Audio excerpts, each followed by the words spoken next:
Elon Musk didn't start with money. He didn't start with fame.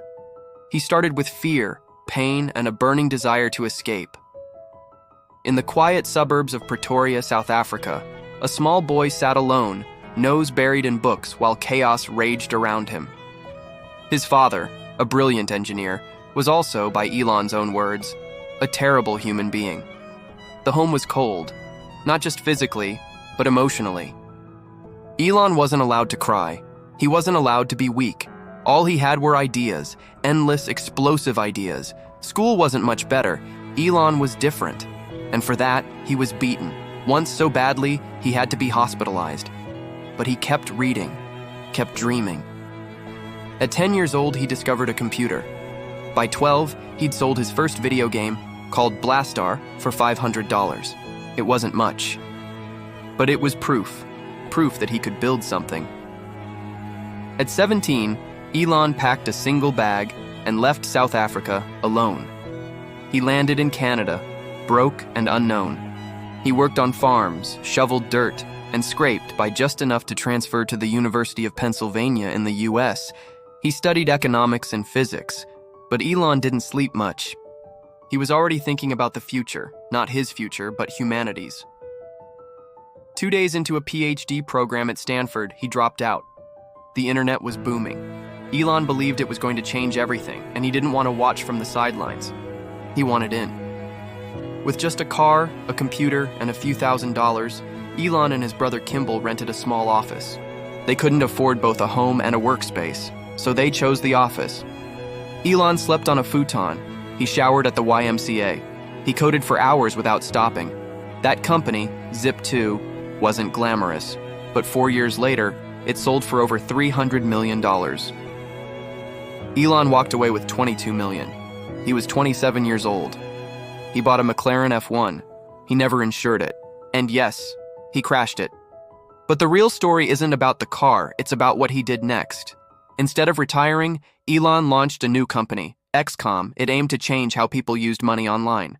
Eventually, XCOM became PayPal. But success didn't come easy. Elon was fired as CEO while on his honeymoon. Still, when PayPal was sold to eBay for $1.5 billion, Elon received $165 million. At this point, most people would walk away, buy an island, live the dream. Elon bought rockets instead. In 2002, after realizing how expensive space travel was, he founded SpaceX. Experts laughed. A private space company?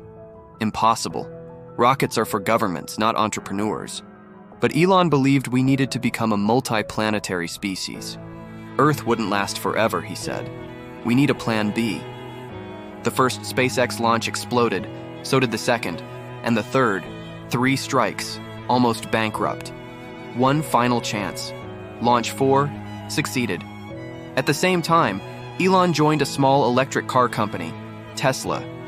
He didn't found it, but he believed in it. He poured in millions. Everyone said electric cars were dead. The Roadster was expensive. They faced delay after delay. Then, in 2008, disaster struck. The financial crisis hit hard. Tesla was on the verge of collapse.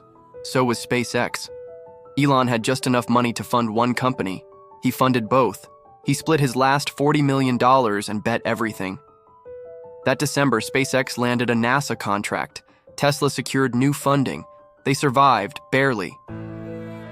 Over the next decade, Elon scaled the impossible. Tesla made electric cars not just viable, but cool. SpaceX landed rockets back on Earth, a feat once thought to be science fiction.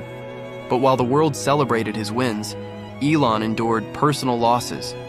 He went through divorces, public criticism, stress beyond comprehension. But he never slowed down. He sold his houses, downsized to a $50,000 prefab home.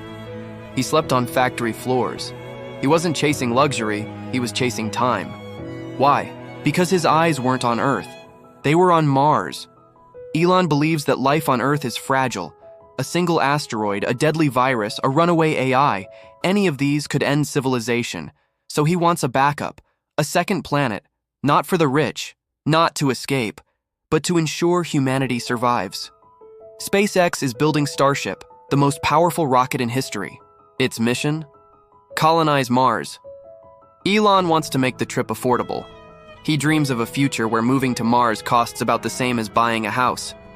He's not doing it for glory, not for ego. He knows it might not happen in his lifetime, but he's doing it anyway, because someone has to. This is not a story about a genius. It's about grit, about failure, about obsession. It's about a man who didn't give up after being beaten, fired, laughed at, or left alone. It's about a man who risked it all, not to be rich, but to give humanity a second chance. And maybe, just maybe, the reason you're watching this on your phone, in your electric car, or even someday on a Martian colony, is because one man, one relentless, sleep-deprived, obsessed man, refused to stop dreaming. His name is Elon Musk, and this is just the beginning. If you enjoyed this story, don't forget to like, subscribe, and comment below. Tell us whose story you want us to bring to life next.